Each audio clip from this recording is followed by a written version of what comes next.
Hello, Jeremy here with Jeremy David Designs. Now, if you see my previous video, you saw me briefly explain how to make this Bentwood ring, some of the materials needed, and then I played a really hyperlapse fast video of me actually making the ring. So now, today, I'm actually going to start making the ring step by step and explaining everything I'm doing instead of a 3-hour process done in 5 minutes. So for this video, I'm going to show you how to cut the celluloid, which is that guitar pick material that I used in the band, in the core of the band. For that one, I used a blue and black celluloid. This one, I'm going to be using this yellow because I'm making a Green Bay Packer themed ring. So for you Packer fans, go Pack, and for everybody else, boo. So anyway, for the celluloid, I'm using that. I forgot my copper. Hold on. All right, I got my copper. Now, the middle of that ring, you saw the blue celluloid center. You saw wood on the outside. Then you might have noticed something that looked kind of like that. Just the edge. That was actually copper that I cut from this copper pipe. So I'll be using this. And for the outer wrap, I used a real thin piece of just wood veneer. And I'll cut this, I wrap it around a ring mandrel, tape it. I mean, not yet. I cut it, I boil it. So you're gonna need a pot with some water boiling too, which I don't have pictured here. And then I wrap it, but I'll get to that. So for the wrapping of the celluloid and the wood, I personally use a ring sizing mandrel. You can see all the different sizes on there. You don't have to have one of these. You could just use a socket that's close to the same width, and you can wrap that socket. I prefer painter's tape. You can just keep wrapping it until it's close to the width that you want, but you're not going to want it the exact width. You can, but you don't have to, because you're eventually going to be adding that celluloid and sanding and stuff, so it's going to change a little bit anyway. So for that part, I do use the ring mandrel, but you can use a socket or something else, even a pipe, if you wrap tape around it to get it close to the size you want, that works too. A good tool to have is a caliper, which I do have. I'll show you later how I use that. And now you're going to want a utility knife to be able to cut your strip of celluloid and your strip of wood veneer. You're going to want a straight edge so you can make a nice straight edge when you cut these with your utility knife. You're going to want some sandpaper. I'm using 240 grit. It doesn't have to be that. You don't want it too fine though, because you want to be able to sand some things down. And then just a simple piece of printer paper. I'll show you what I use that for. It's basically for measuring that celluloid. And then I also like to use electrical tape for wrapping the wood veneer around my mandrel once it's boiled. So I'll get to it. First, I'm going to start with that celluloid. This is the cool looking part. Might as well start with the cool stuff. Get everything out of my way. So for the celluloid, I'm going to want 8mm ring. So if you want to measure, you can. I'm just going to eyeball it. I don't want to do exactly 8mm because it's just going to, it gives you no room to sand and, just work it down at all. So I want 8mm. I'm probably going to go like 12 to 15 just so that when I wrap it, there's some wiggle room. And then when I sand it and finish it, I have some room to work with. If I start too narrow, I won't be able to do anything with it. So you can cut all the way through it, or you can just score it a few times and then it kind of pulls up, it'll break apart on you once you bend it.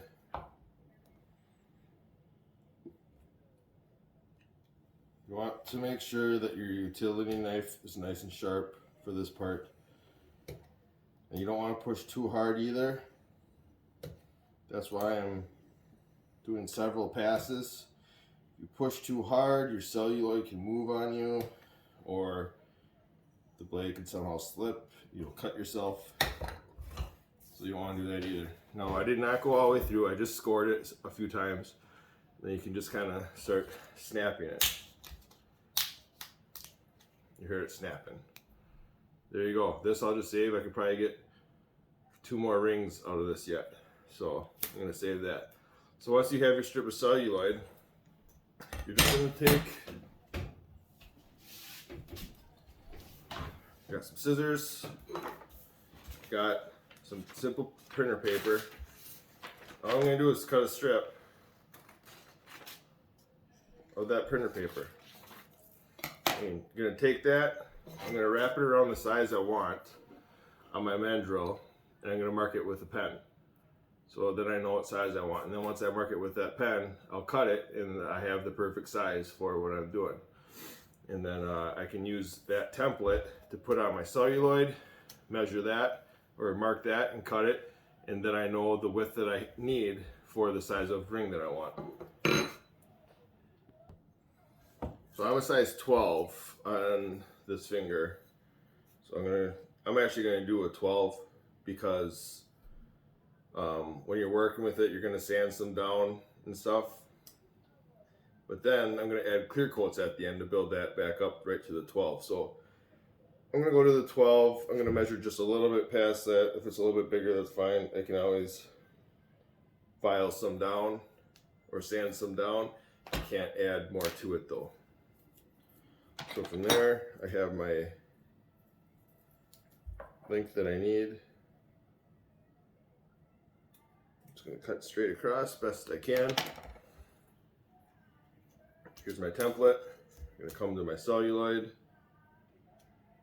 Pick whatever side you want, it doesn't really matter. Going to mark that.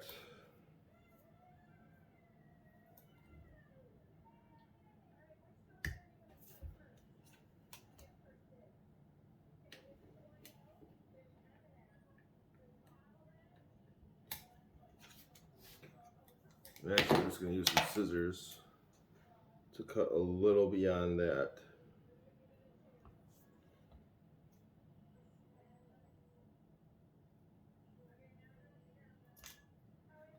And I'll use some sandpaper to kind of clean that up too. And a good thing about that too is with that size 12, I still have plenty for another ring too if I want. Once you get your celluloid cut, you're going to want to just roughen up one side with some sandpaper. That's the side that you're going to want to have when you bend it sticking out, because it'll just give more texture for it to, when you glue it into the inside of that copper, it'll have more for the glue to grab onto. So roughen that up, and then I think you're gonna want to flip it and just put a little bit of an angle. I'll do that first. Send just a little bit of an angle, not a whole lot.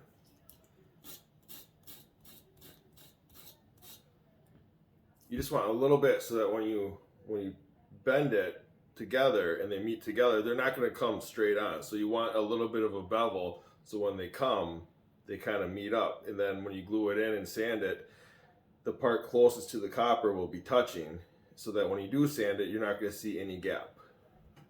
And then, like I said, the side opposite of that, you're going to want to sand so that you have that rough texture for the adhesive to grab onto. So I'll just do a little bit on each side. You don't have to do a whole lot, you just want to get a little bit rough.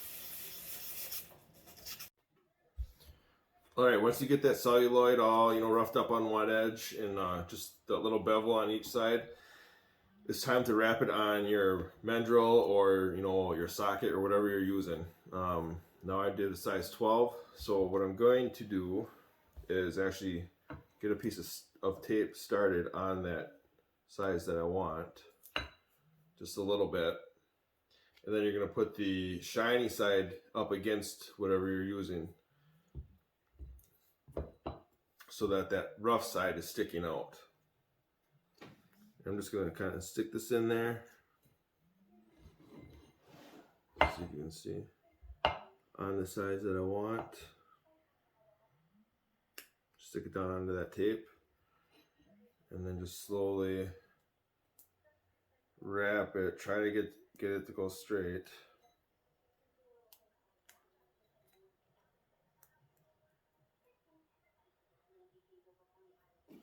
Yeah, I did my best. Hopefully you can see those two ends. They're pretty straight across, so should be a pretty straight band once I'm done. Now I'm just gonna put a few wraps around it, nice and tight with this tape. Not too tight, you don't want to rip it. But like I said, it's kind of elastic. It stretches a little bit, so once the celluloid starts to form and there's some slack, this should kind of help keep it tight. Where if you just use Scotch tape or painter's tape or something, and it gets that little slack, it's not gonna do as good of a job. So I can already feel. Here's where they come together. They're pretty close. So this is ready to go on to to get steamed and formed, and once it cools, it's gonna cool into that round shape. So the next part is I'm going to work on cutting and boiling that piece of wood veneer, and then that will be ready to shape on the ring mandrel too. Right, so here's my wood veneer, very similar to cutting as the celluloid, but this you can cut right all the way through. You don't have to like snap it or anything. Again, you're going to want to go wider than the ring that you want, so I'm going to try to go about the same width. It just gives you, again, room to sand down the size when you're finishing it.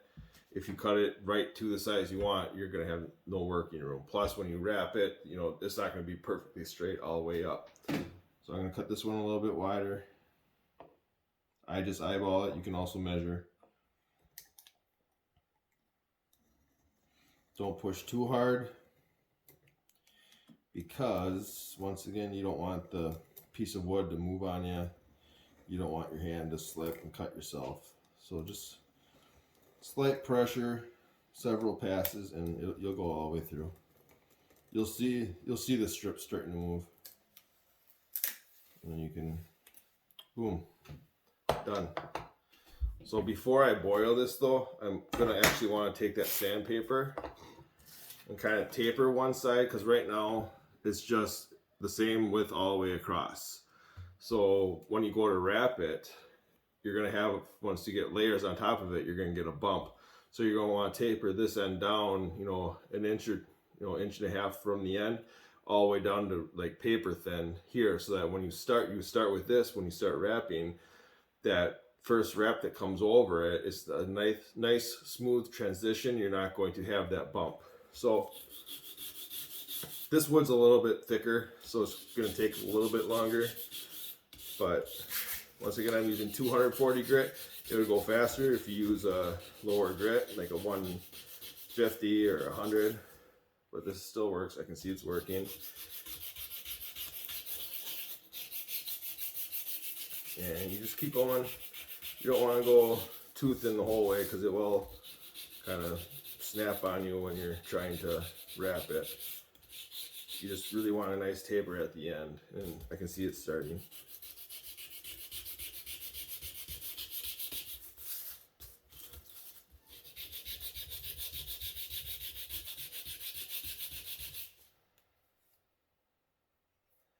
And that should do it.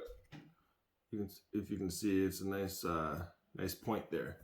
So from there, you're gonna go drop it in some boiling water, and then I put this over the top of the pot, and then I just kind of lay the lid over it, or you can put some tin foil over it if you really want to trap that steam in. But I'll get to that next.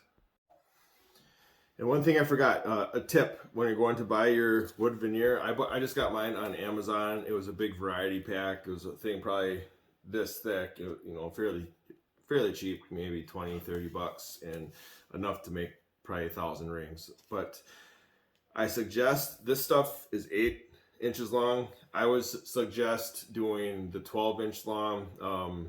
This, if you just want to make a pure bentwood ring, 8 inches is only enough for maybe 2 wraps for most size rings. If you got the 12-inch, you'd be able to get 3 wraps on, and that's really what I would prefer. Now, for a ring like this, 2 wraps is good enough, because I'm going to have that celluloid and then the copper but just something that I learned after starting is go with the 12-inch. And also the variety pack I had, there's several different types of species of wood in there, but they didn't label it, so I have absolutely no clue what it is. I can only guess. So if you do buy on Amazon, make sure you get the one that's 12 inches long, and if you get a variety pack, make sure you get the stuff that's labeled if you want to be able to tell people what kind of wood it is. Just a little tip. All right, I have my water is boiling. I have my piece of wood veneer that I cut and sanded on the edge. And I have my mandrel with my celluloid wrapped on it. So what I'm going to do, I'm going to throw the wood in the water, then I'm just going to place this over the top of the pot and just put my cover on. It's going to be at an angle, that's fine. It traps some of the steam in, and it works for this. And I'll let this sit for about 5 minutes. That's probably overkill, but I'd rather have it be too long than not long enough. And then the wood I'll probably let boil for about 10 minutes. And then make sure you use, if you're using this method, make sure you use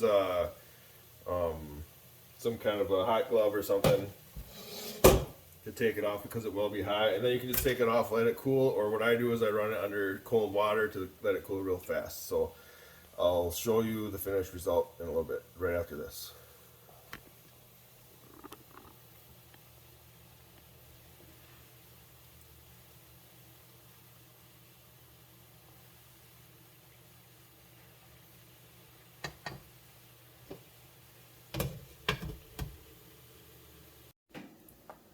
All right, I let the celluloid heat up in that steam for a good 5 minutes, and then I took it off. I ran this whole thing under cold water so I could use my hands to handle it.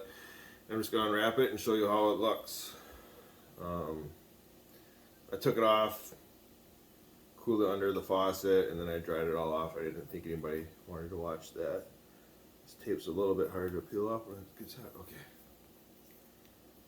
Just be careful once you get down to it so you don't take it out of its shape. So I'm holding it with my thumb while I do the rest.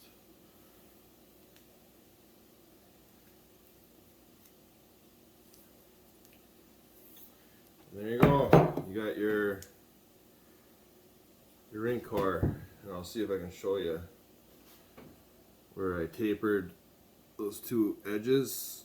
I don't know if you'll be able to see it, but when they meet up, you can barely even see the gap there, where if they were just still straight across, it would look like a V right at that point. So that's your celluloid core ready to go. The wood's almost done boiling, so I'll take that off next and show you how to wrap it and tape it, and then that'll probably pretty much do it for this video. Alright, here's the wood all boiled. I'm going to try to work a little bit faster before it cools down. So you want to start with that edge that you sanded. Now for some of the wood that breaks apart easier, first of all you're going to want to boil it longer so it's easier to bend, but you can also wrap it on something bigger and then just kind of redo that part. But I think this wood will be good if I don't. And so I have it on my size 12. I'm just going to kind of wrap it. It doesn't have to be super tight. You just want it to get into a round shape. So I could have gone higher, but this wood's okay. Some wood does break apart, so you don't want to wrap it as tight or as small. And then I'm going to use painter's tape for this part. I don't need something as stretchy as electrical tape. So if you can see, I just have it wrapped. It's pretty straight. Doesn't have to be perfect, but the straighter it is, the better. And I'm just going to put a few wraps of painter's tape around it. I like using painter's tape because in the parts coming up, I'm going to show you how to glue it, and there are different methods. And painter's tape, when you use CA glue, if you get CA glue on it, it peels off really nice. So there you go. Now you can either let this sit overnight to dry. You can even pull it off carefully so that more air gets into it, and just let it sit overnight, let it dry. Or if you're impatient like me, I am not recommending anybody do this. So if you do this, it's on your own. If you burn your house down, that's on you. So you can also bake it in the oven. I set it to the lowest temperature at, I think it's 170, and I'll just throw it in there on some tin foil or a cookie sheet and just let it bake for, you know, an hour or two. But if you do that, again, it's at your own risk, and make sure you're home and you're there to keep an eye on it. Not that, you know, at that temperature you should be fine, but I don't want to be held liable for that. So I'm impatient. I bake it in the oven, or you can just let it sit overnight. And that's as far as I'm going to go today. On my next video, I'm going to show you how to cut this copper pipe, anneal it with a blowtorch, stretch it to a size that will fit over this celluloid, and then I'll show you how to glue this dried veneer to the outer wrap. And then that'll probably be as far as I go with that video too. Some of the next steps I'll be able to do more, but I don't want these videos to be 5 hours long either. So thanks for watching. If you like this, if you found it informational, please give me some likes. This is only my second video, so I'm just getting started. I've been making rings for a few years, but I've never made a video. So once again, hopefully this helps. This is all stuff I've just kind of picked up along the way. Thanks for watching, and I'll see you next time.